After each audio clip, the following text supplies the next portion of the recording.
مع نادي الزمالك. شيكابالا واللعب خلف الاطراف خلف سيد معوض، وادي انطلاقه حلوه وانفراد واول اهداف في اللقاء جول. اول اهداف في اللقاء جول.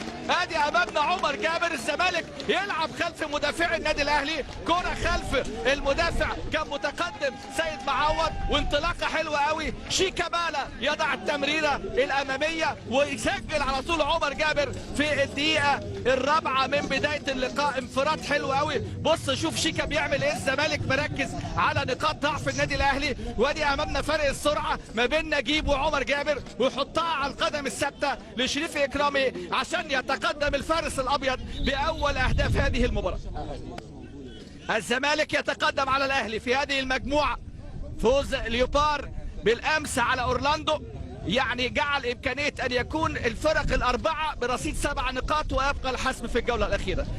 كرة ملعوبة، محاولات من جانب نادي الزمالك. استخلص كرة حلوة قوي هنا احمد فتحي تحركات لاعبي النادي الاهلي بقى في العمق. وليد سليمان وممكن التعادل. يا ولد يا ولد يا ولد يا ولد. هنا المساحات في وسط ملعب نادي الزمالك والتعادل من وليد سليمان في الدقيقة التاسعة. ملعوبة حلوة حلوة حلوة وهدف شبيه بالهدف اللي سجله في مرمى ليوبار. وامامنا هنا على طول السعاده. شوف الكره الملعوبه في العمق وقطع حلوه قوي. عارفين نقاط ضعف بعض، الاوراق مكشوفه، لم يراقب لم يضغط فتح الله ولا عبد الشافي. وليد سليمان يهرب وبيسراه جميله حلوه في المقص. هدف التعادل. مباراه قمه بالفعل، والتعادل 1-1 بعد 9 دقائق. عمر جابر في الدقيقه الرابعه، وليد سليمان في الدقيقه التاسعه. ويبدو ان الاوراق مكشوفه، لكن لسه نور احمد عبد الظاهر مش حاسين بيه في اللقاء. احمد عبد الظاهر اللي بيلعب مع النادي الاهلي قادما من نادي امبي. وادي كره راسيه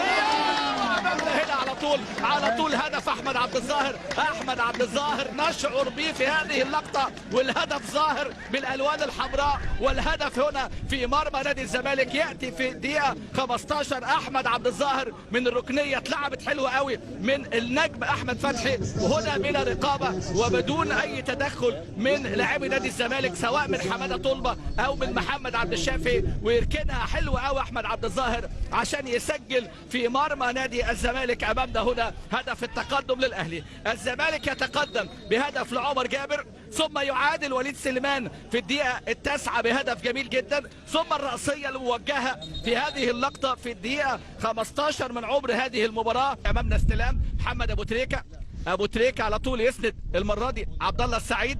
سيد معوض عبد الله السعيد يلعب الكره اللي في العمق. وليد سليمان الخطا المتكرر صلحها حلوه. يا ولد على الهدف الملعوب. هدف اهلاوي سينمائي من محمد ابو تريكه. اتلعبت حلوه قوي من عبد الله السعيد. وليد سليمان خلف الدفاع يصلحها حلوه لابو تريكه، وابو تريكه يسجل هدف رقم 13 في مرمى نادي الزمالك، الرابع افريقيا ولديه 7 في اطار بطوله الدوري. وفي الكاس عنده هدفين، ويتعادل كده في رصيد الاهداف القمه مع التتش اللي عنده 13 هدف. وامامنا ابو تريكه 13 هدف في مرمى الزمالك. محمد ابو تريكه. شوف امامنا هنا وليد سليمان بالكعب حلوه قوي. وادي ابو تريكه الخالي تماما من الرقابه، ليس هناك ضغط.